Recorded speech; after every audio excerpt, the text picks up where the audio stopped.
Vamos lá, tema de hoje: quanto vale a sua vida? Quanto vale a tua vida? Você já parou para pensar nisso? Para muita gente a vida dele não tem valor nenhum. E por quê?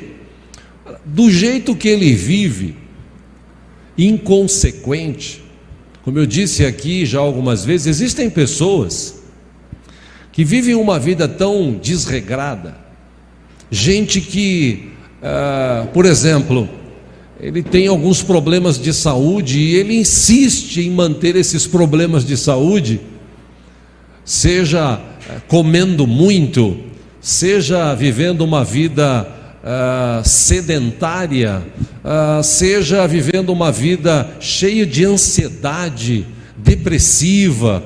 Ou seja, existem pessoas que não valorizam a sua vida. E eu disse aqui de manhã e repito, irmão, irmã, você que está com a gente aí pela internet, a gente precisa aprender a valorizar aquilo que nós somos. Nós somos filhos de um Deus vivo e poderoso. Os nossos pecados já foram perdoados. A nossa vida está na mão do nosso Deus. Então, por conta disso, a gente tem que começar a se valorizar. De que forma? Por exemplo, eu falei aqui, existem algumas raízes de enfermidades nas famílias. Existem algumas raízes, por exemplo, de vícios nas famílias. Poxa, se você sabe que você teve alguns ancestrais seus que sofreram, por exemplo, com diabetes, câncer, com algum tipo de doença respiratória, ou mesmo até vícios de beber, de fumar, pessoas que foram drogadas. Poxa, se você tem uma ideia na sua família de gente assim, aí entra um adendo aqui que eu já falei e repito: mas quando a gente recebe Jesus, essas enfermidades não são quebradas, destruídas? Sim, na maioria das vezes. Mas ainda assim as pessoas insistem em manter esse padrão de família. Tá? Então, por exemplo, no meu caso, meu pai e minha mãe, eles tinham um problema sério com as dançarinas do diabo, né? Eles tinham diabetes, né? Minha mãe sofreu muito com isso. Meu pai, então, uma das razões que ele morreu foi por conta da diabetes muito alta. Só que o meu pai, ele não fazia exames, comia feito um condenado. Meu pai, tem até umas pessoas hoje aqui que parece que mostram parecidas com ele, né? Porque ele comia assim do tipo, parece que o mundo vai acabar amanhã, então eu tenho que comer tudo hoje. Meu pai era assim, comia muito. Você tem uma ideia, a gente comprava uma melancia, por exemplo, em casa, metade era dele e a outra metade era para os outros 5, meus 4 irmãos, minha mãe. Ele pegava uma bacia, enchia de laranja, chupava 6, 7, 8, assim, depois de ter comido aquela pratada de arroz e feijão, você falava assim: meu Deus, para onde que vai tanta coisa? Ou seja, ele nunca se preocupou com isso. Quando ele teve um aneurisma, né, ele chegou da faculdade com 54 anos de idade, chegou da faculdade e ele, de repente, 11 horas da noite, desmaiou. Aí então, na época, a esposa dele chegou também na faculdade, o levou para o hospital. Chegou no hospital, mediu a glicose, estava com 560 e pouco, já não estava quase morto.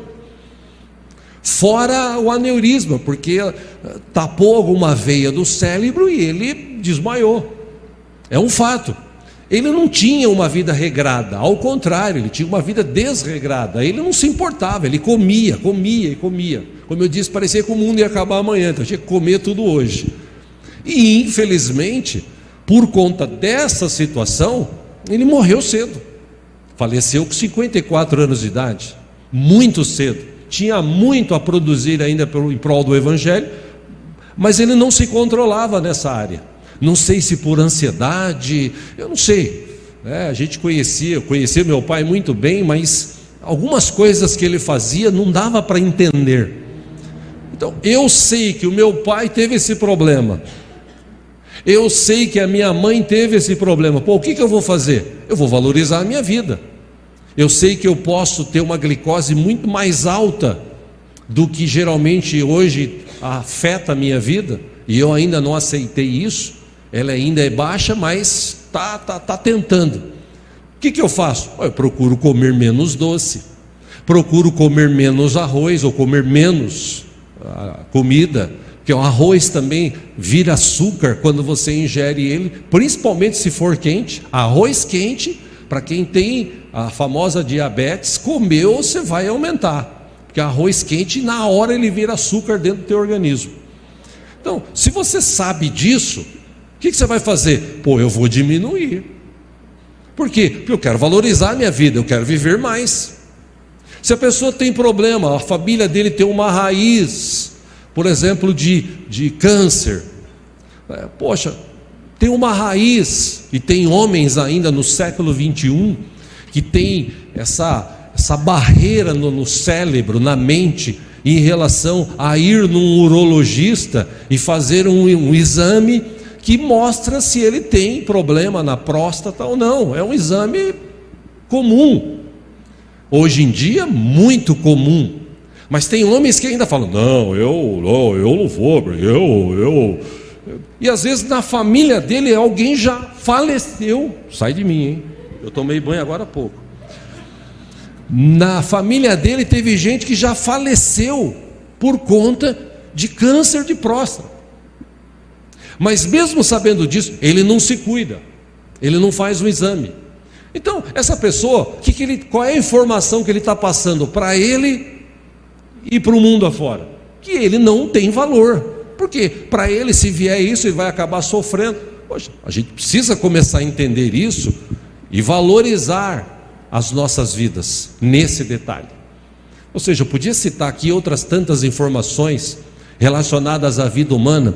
Existem doenças físicas, destas que citei, e existem doenças psicossomáticas, doenças que começam na mente, que levam as pessoas a viver sofrimentos. Por exemplo, a Bíblia diz, eu citei aqui de manhã, a Bíblia ensina que a inveja apodrece os ossos. Olha que coisa. E como tem gente invejosa sofrendo. Por quê? Porque ele não se valoriza, ele não agradece a Deus pelo que ele já tem. Ele olha para os outros e ele deseja o que os outros têm. E isso gera no coração dessas pessoas enfermidades psicossomáticas. Pessoas que não se valorizam, pessoas que ficam naquela autocomiseração. Ele vai orar, ele vai falar com alguém, porque comigo, porque, sabe, eu sou tão pequeno, E se você olhar na Bíblia, Gideão foi um desses. Gideão, quando Deus falou, vai nessa tua força, eu não, eu sou pequeno, a minha família é a menor do clã que tem, a minha é menor, quem sou eu, Deus? Deus fala para ele, filho, levanta a tua cabeça, vai nessa tua força que eu estou contigo. Ele demorou para acreditar, ele fez até prova de Deus. Se você ler esse texto, você acha interessante, ele fez prova de Deus até para ele acreditar em si mesmo, a valorizar a sua vida. E tem muita gente nas igrejas hoje que não aprenderam a se valorizar, e nós temos que aprender a dar valor às nossas vidas. Meu irmão, minha irmã, se você está aqui hoje com vida, é porque você tem valor. Você tem valor. Se você crê nessa palavra, fala para a pessoa do lado esquerdo, direito, meu irmão, minha irmã, você tem valor. Mas fala de um jeito que ele acredita, tá?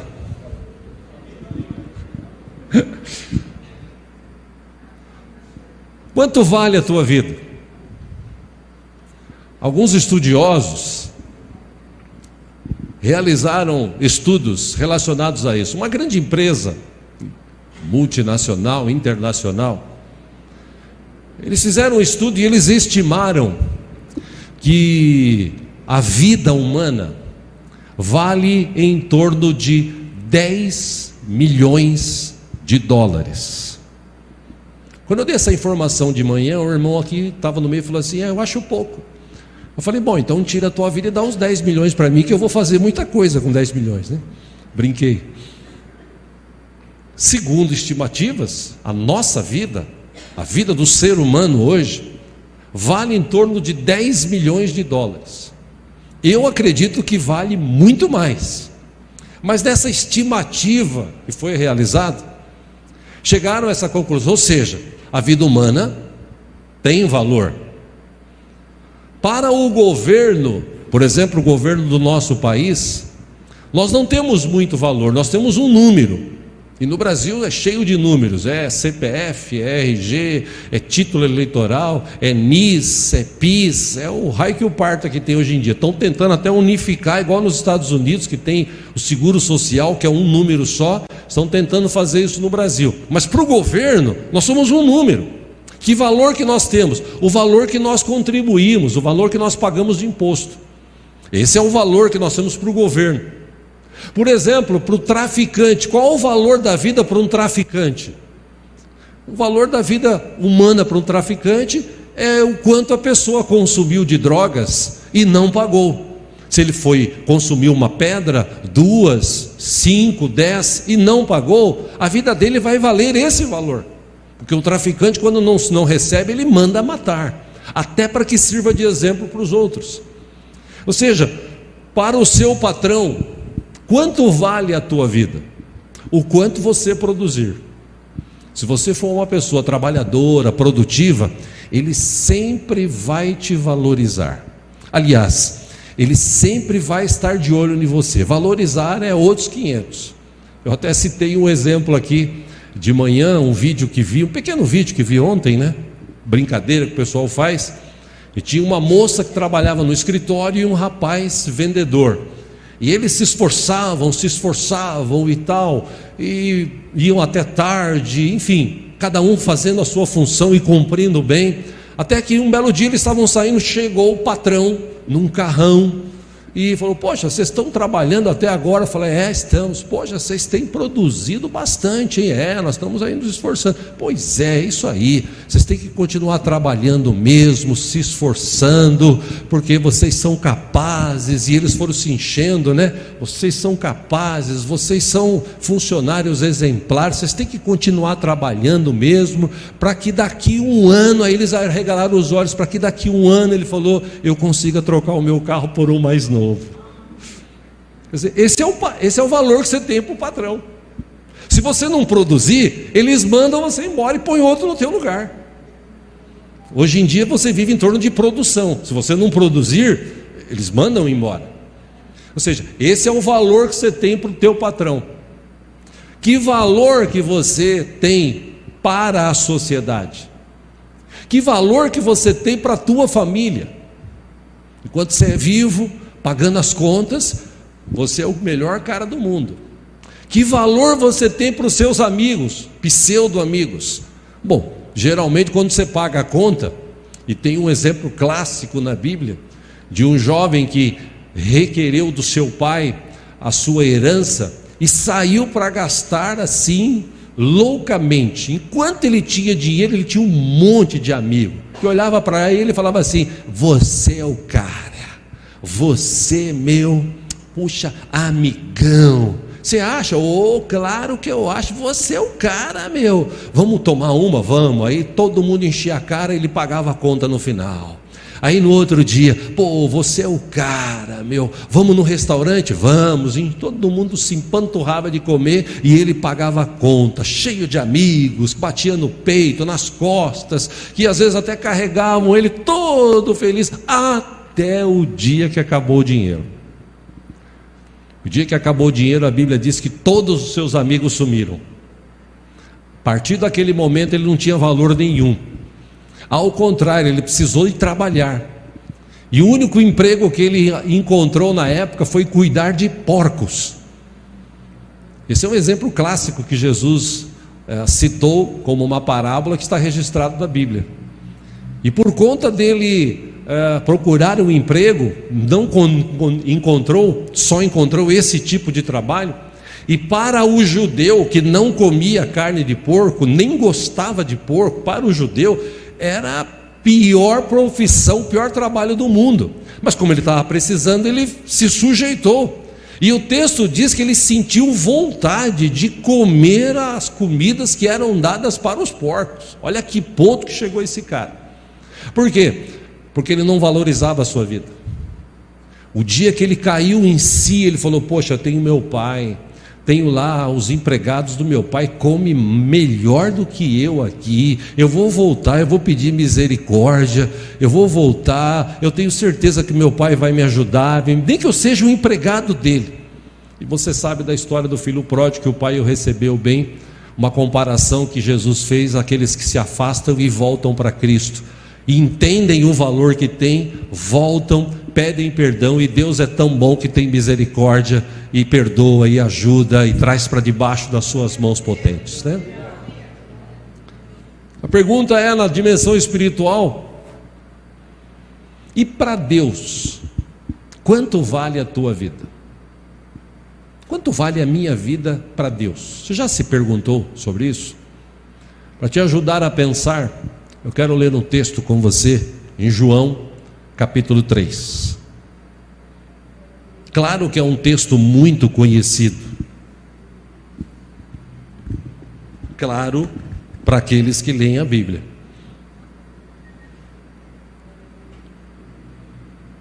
Glória a Deus. João capítulo 3, versículo 16, demonstra o valor que eu, você e a humanidade tem para Deus.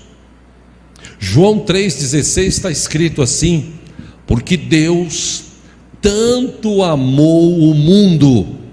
Pausa aí, entenda essa expressão mundo do grego para o português, nessa parte do texto especificamente, quer dizer gente, pessoas. Deus amou gente, Deus amou pessoas, tanto, de tal maneira, que deu seu Filho unigênito, seu único Filho. Para quê? Para que todo o que nele crer não pereça, mas tenha a vida eterna. Versículo 17: pois Deus enviou o seu Filho ao mundo, não para condenar o mundo, mas para que este fosse salvo por meio dele. Versículo 18: quem nele crê não é condenado, mas quem não crê já está condenado. E por quê? Ora, porque não crê no nome do Filho unigênito de Deus.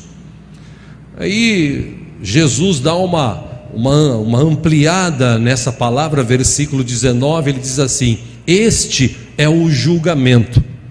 A luz veio ao mundo, mas os homens amaram as trevas e não a luz. Por quê? Ora, porque as suas obras eram más. Versículo 20: quem pratica o mal odeia a luz e não se aproxima da luz, temendo que as suas obras sejam manifestas. 21 e último: mas quem pratica a verdade vem para a luz. Para quê? Para que se veja claramente que as suas obras são realizadas por intermédio de Deus. Só até aí. O que Jesus quis dizer aqui? Que eu e você temos um valor imensurável diante de Deus. Que valor é esse? Preço de sangue, e de sangue de filho. Porque, como eu já disse aqui, Deus tem centenas de milhares de milhões de anjos, de arcanjos, de querubins, de serafins. Deus podia ter escolhido qualquer um deles, mas Deus ama tanto a gente que Ele deu o seu próprio Filho. E como é que Ele deu o seu próprio Filho? Filipenses fala sobre isso. Ele se destituiu da sua glória, Ele deixou aquela glória, aquele poder que Ele tinha de Deus. Ele se vestiu de humanidade, Ele nasceu de uma virgem, através da semente do Espírito Santo, que foi semeado no ventre de Maria. Ele nasceu não do pecado, mas de Deus, mas em forma humana. E se Jesus Cristo tivesse pecado, de alguma forma, todo esse sacrifício, toda essa situação não teria valido a pena. Mas a Bíblia nos garante que Jesus não pecou, e por não ter pecado, Deus aceitou o seu sacrifício, ele foi até o fim. Irmão, irmã, se eu e você parar para pensar, a gente não aceitaria isso. Morrer por outros? Ah, não. Como assim? Poxa, coroa de espinhos na cabeça, chibatadas, desprezo, cuspe, e levá-lo a viver toda aquela humilhação. E o texto de Filipenses diz que ele se humilhou como um homem e viveu entre nós, e foi até o fim, ele foi obediente.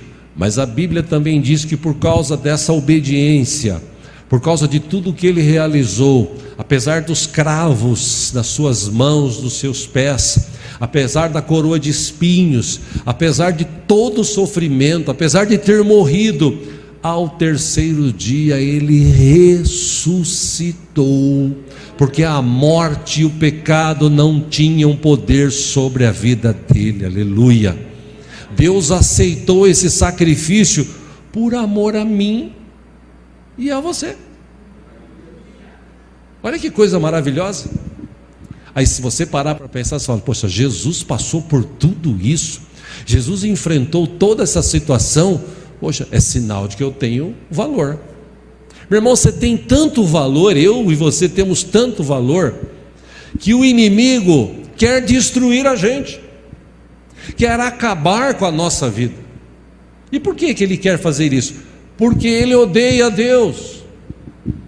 O diabo, ele foi expulso dos céus, ele e uma terça parte de anjos que se tornaram demônios foram expulsos. Por quê? Porque ele, na sua beleza, na sua capacidade, ele quis ser mais que Deus. Ele pensou em ter um trono acima do trono de Deus. Então Deus o expulsou dali.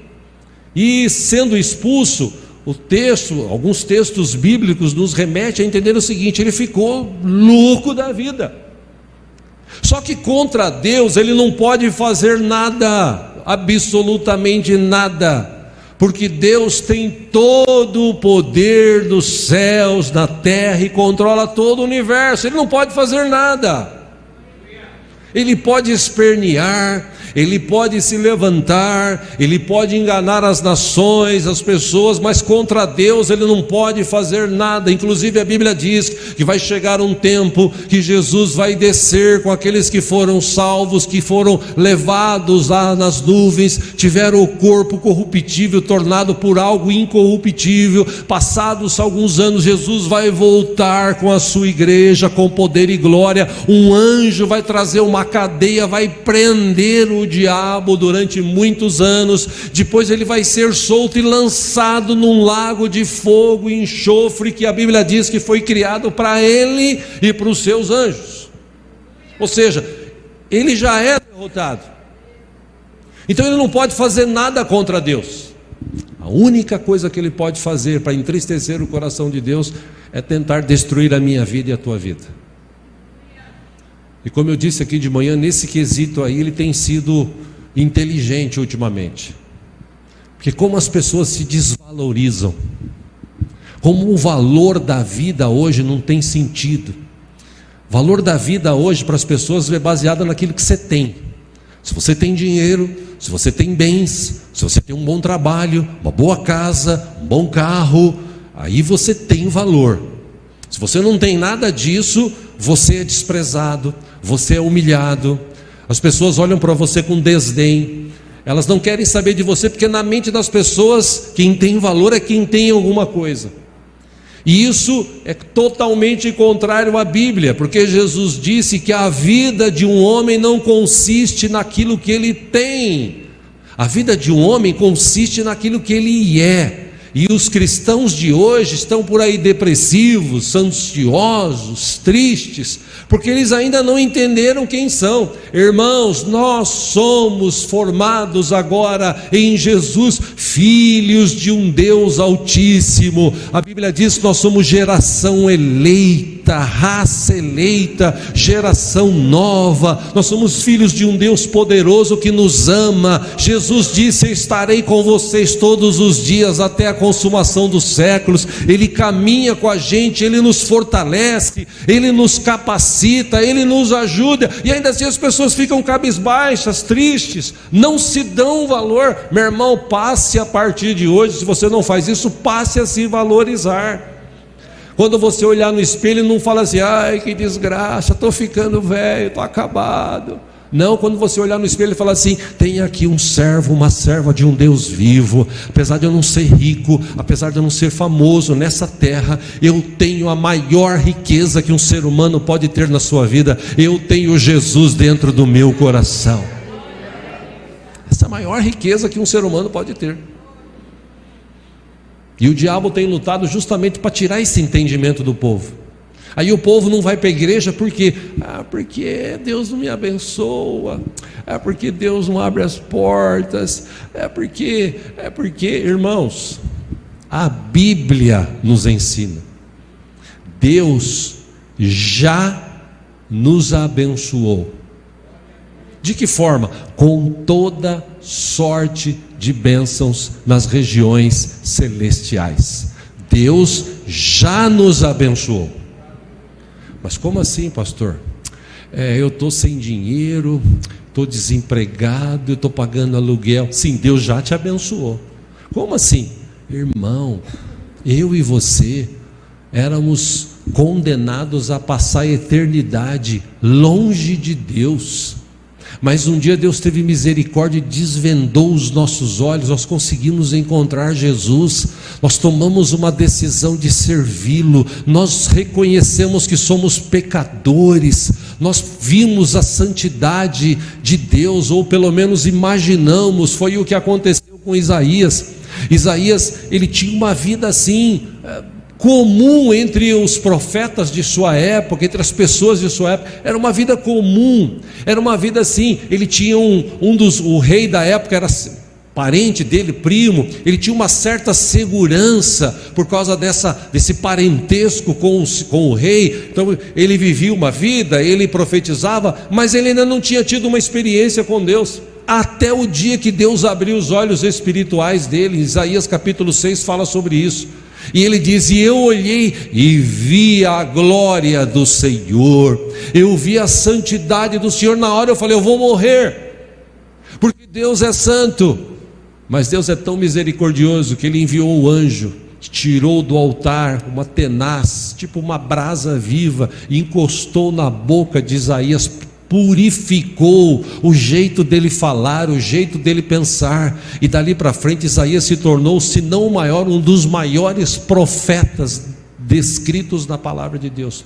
Por quê? Porque quando ele teve um encontro com Deus, falou: opa, isso aqui não é nada. Olha só Deus sentado num trono de glória, anjos, arcanjos, querubins, serafins passeando do lado dele e cantando, glorificando, dizendo: santo, santo, santo é o Senhor dos exércitos, a glória dele enche este templo. Olha que coisa maravilhosa. Quando Isaías viu isso, ele falou: pô, eu preciso começar a me valorizar. Eu sirvo um Deus rico, um Deus poderoso, um Deus santo. E essa é a questão que quero estudar com os irmãos hoje. Porque muita gente, por causa das religiões, por causa das circunstâncias da vida, dos problemas, das dificuldades, estão se desvalorizando. Essa desvalorização pessoal é tão grande hoje, que tem gente que vai para a igreja, que conhece Jesus, que se batiza, e depois de um tempo ele se afasta. Aconteceu um negócio na igreja, aconteceu aquilo outro, então eu não quero saber mais, não quero mais saber de Jesus, não quero mais na igreja, estou decepcionado, estou triste.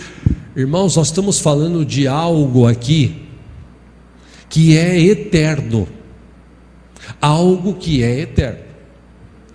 E é interessante que eu estava pesquisando sobre essa questão de eternidade, É óbvio que eu já sabia a definição do dicionário para a eternidade. É duração de algo que não tem começo nem fim, é eterno. Nosso Deus é eterno.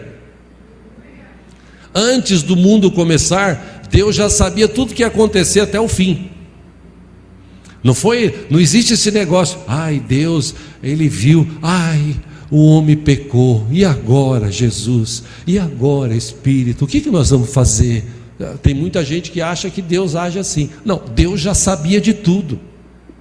Então agora Deus no meio do caminho intervém e, filho, vai lá, tem misericórdia desse povo, é tudo um povo é povo, filho, você sabe, vai lá. Não foi assim. Desde o princípio Deus já sabia de tudo. Ele é eterno. O tempo existe para mim e para você. Deus é eterno. Deus já sabe o que vai acontecer no final. Tanto sabe que já está descrito na Bíblia como será o fim. Como será a glória para aqueles que se permanecerem firmes e forem arrebatados ou morrerem em Cristo Jesus. A Bíblia já diz isso. Estes passarão a eternidade na presença de Deus, louvando, adorando, bendizendo o seu santo nome. Então, eternidade. Para muita gente, eternidade é algo assim, eternidade. Eu encontrei, pesquisando na internet, uma definição interessante sobre a eternidade. Eternidade é um conceito que se refere no sentido comum à inexistência do tempo, logo sendo algo infinito. No sentido filosófico, refere-se a algo que não pode ser medido pelo tempo, porque transcende o que é tempo. Nesse sentido, eterno é algo sem começo e nem fim. É eterno.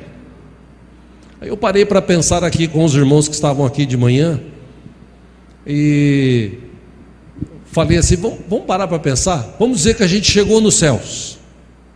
Vamos dizer, chegamos nos céus. Amém? Nossa, com esse ânimo aí você não vai passar do teto aqui. Vou falar de novo. Vamos dizer que a gente chegou nos céus. Melhorou um pouco. Chegamos nos céus. Aí está todo mundo lá com corpo incorruptível, mente renovada, não tem dor, não tem sofrimento, não tem choro, não tem trevas, não tem doenças, um lugar maravilhoso, criado por Deus para aqueles que o amam. Aí nós chegamos nos céus, estamos lá, encontramos pessoas que a gente viu aqui durante essa caminhada. Pastor, mas vai ter esse reencontro? Onde está escrito isso na Bíblia? A Bíblia não fala, e nós vamos chegar nos céus e vamos reencontrar todo mundo. A gente subentende, segundo aquele texto de Lucas 16, que fala de rico e Lázaro.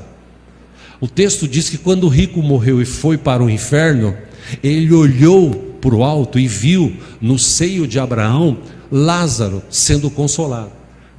Ou seja, ele reconheceu Lázaro lá naquele lugar. E Lázaro reconheceu o rico lá no inferno. Então, por esse texto, a gente subentende que nós vamos chegar lá e nós vamos reconhecer as pessoas. É óbvio que não vai ter esse sentimento humano que nós temos, de chegar lá, fulano não está aqui, e agora, coitado, tal. Não, aí já era, já passou. É outra vida, é outra mente.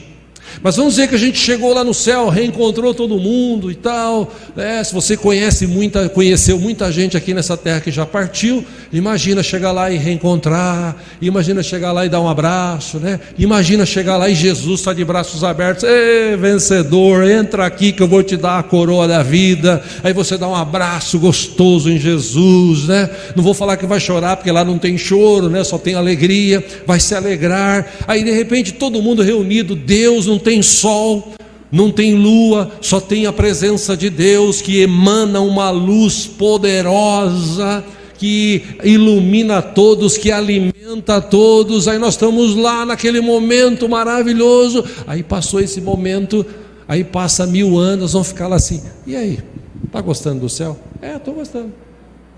Você vê que bacana? Você acha mesmo que Deus vai salvar a gente para a gente viver isso lá?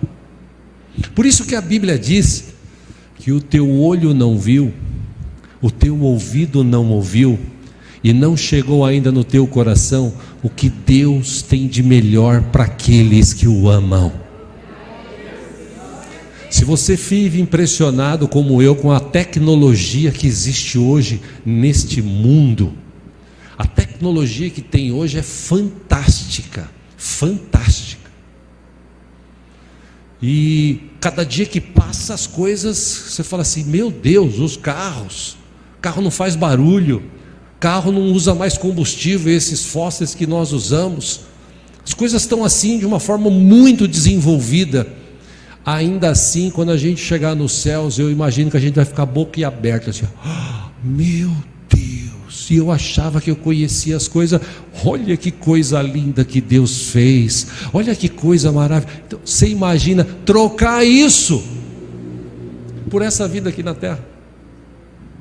Você fala de Jesus para as pessoas falam assim, Jesus, hoje eu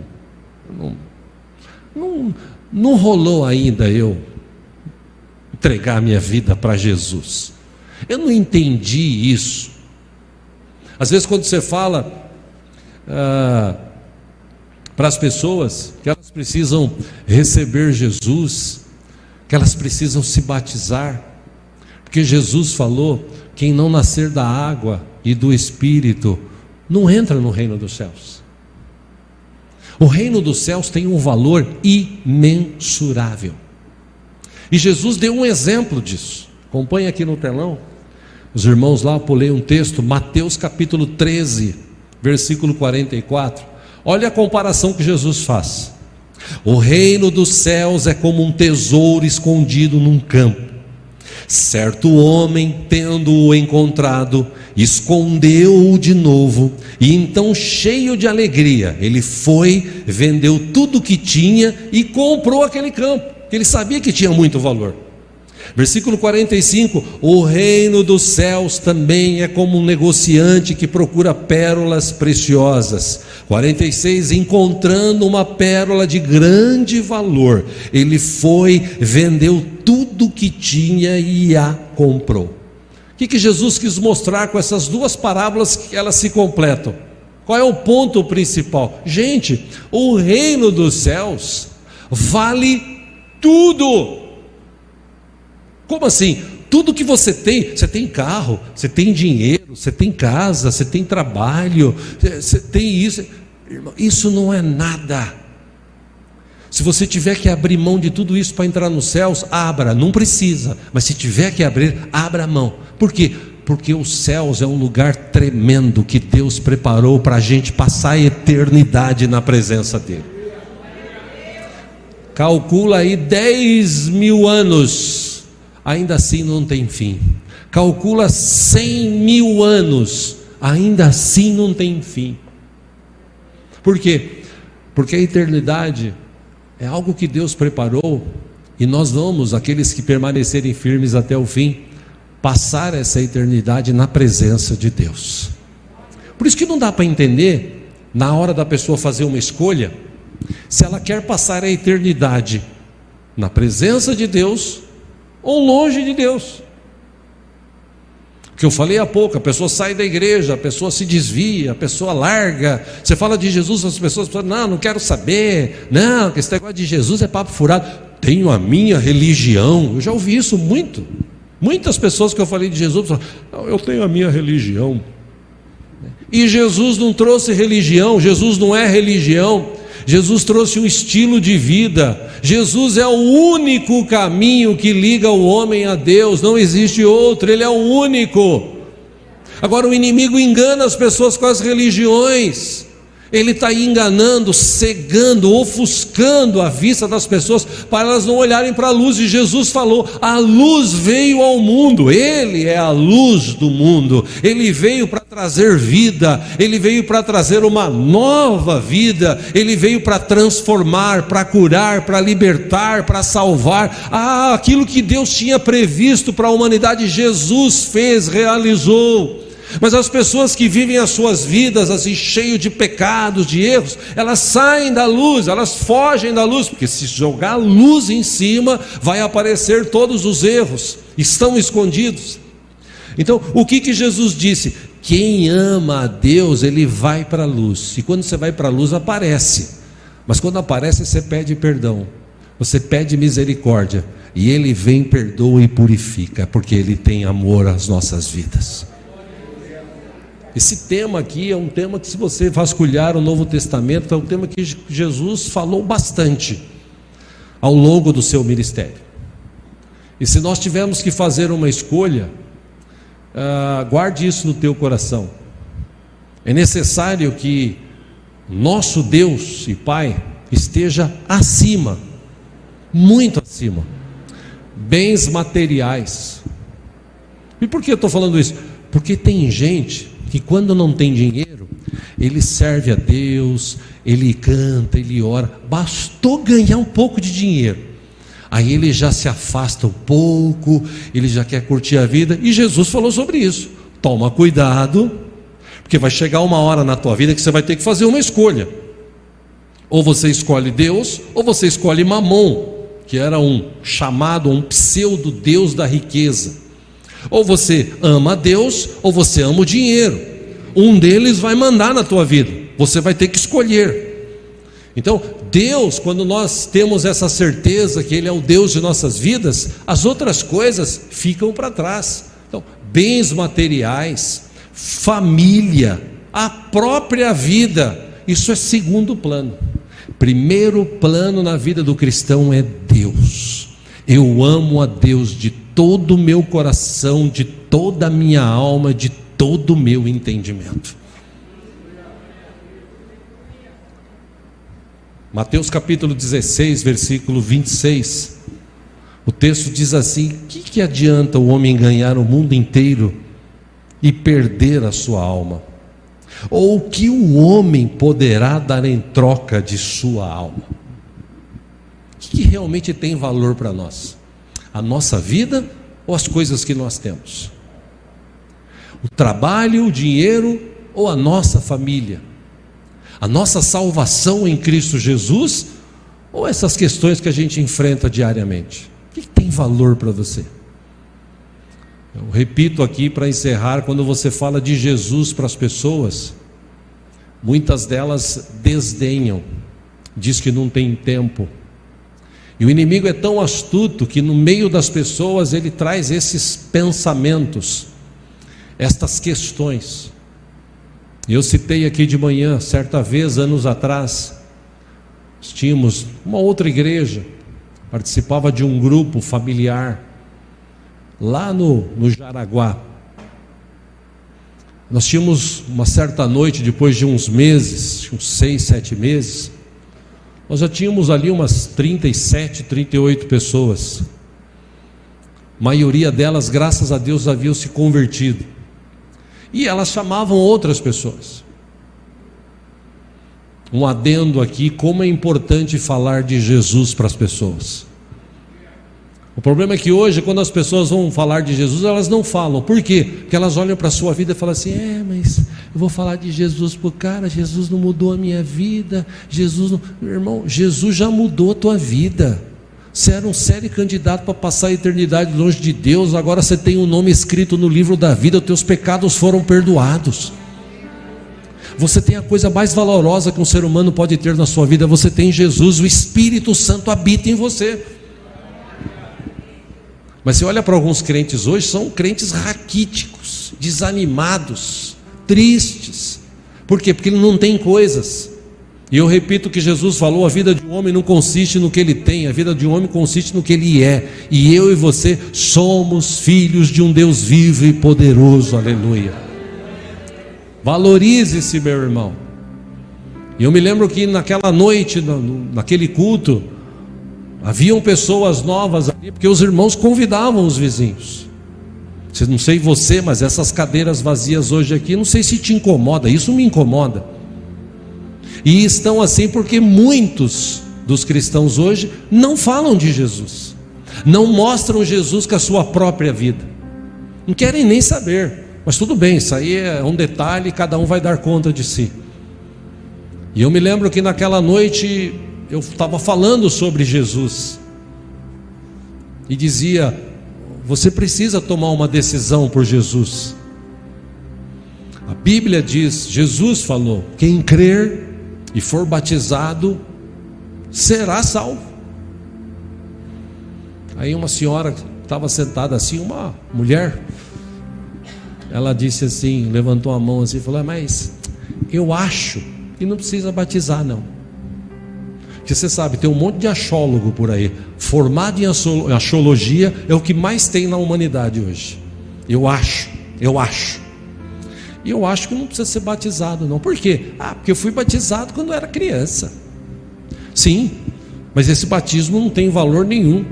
Que o batismo que a Bíblia ensina é o batismo consciente. Você entende que é pecador, você entende que Deus é santo, você entende que para você ter contato com Deus, só através de Jesus, ou do sangue de Jesus, que nos purifica de todo pecado.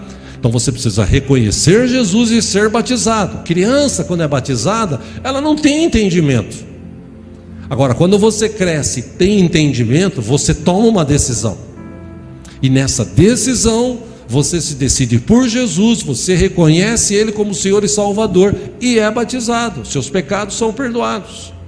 Até brinquei em Botucatu semana passada, que batizaram uma moça lá na piscina, né, no local onde a gente estava. Eu brinquei com o pessoal, falei assim: agora vocês não entram de novo na piscina, que está cheio de pecado a água aí, né? Enfim. E ela falou para mim assim: mas eu continuo achando que não precisa. E tá bom, vamos orar. Levantamos, demos as mãos, começamos a orar. Deus, em nome de Jesus, toda obra contrária do maligno agora caia por terra. Pá! A mulher caiu sentada endemoniada. Porque o diabo, ele é assim, ele age astutamente. Não, eu acho que não precisa. Eu acho que não tem nada a ver. Você fala do pecado para as pessoas. Não, eu acho que não tem nada a ver. Não, hoje em dia, o que importa é ser feliz. Não interessa como, o que importa é ser feliz, porque Deus quer que eu seja feliz. Mas não é do jeito que o mundo quer, é do jeito que Deus quer. Mas as pessoas não entendem isso, e quando você fala, elas desdenham. Elas trocam a eternidade na presença de Deus por momentos nesse mundo. E é isso que não entra na minha cabeça. Mas graças a Deus por você que está aqui hoje, porque você, eu acredito, escolheu vir aqui e adorar um Deus vivo e poderoso. Você tem valor, meu irmão, você tem valor, minha irmã. O diabo quer enganar a gente, quer tirar a gente da presença de Deus. Não permita isso. Valorize-se, cuide do teu corpo, cuide da tua vida, cuide da tua saúde. E principalmente cuide da tua vida espiritual. Não deixa o diabo enganar você. Seja uma pessoa que tenha uma mente saudável. Valorize-se. Toda vez que você se levantar pela manhã, valorize-se. Se você despertou para viver aquele dia, porque você tem valor. Muitos ficaram pelo caminho. Você está vivo, você tem valor ainda. Você pode acrescentar muito na vida das pessoas. Amém, queridos? Vamos orar por isso, vamos ficar em pé juntos.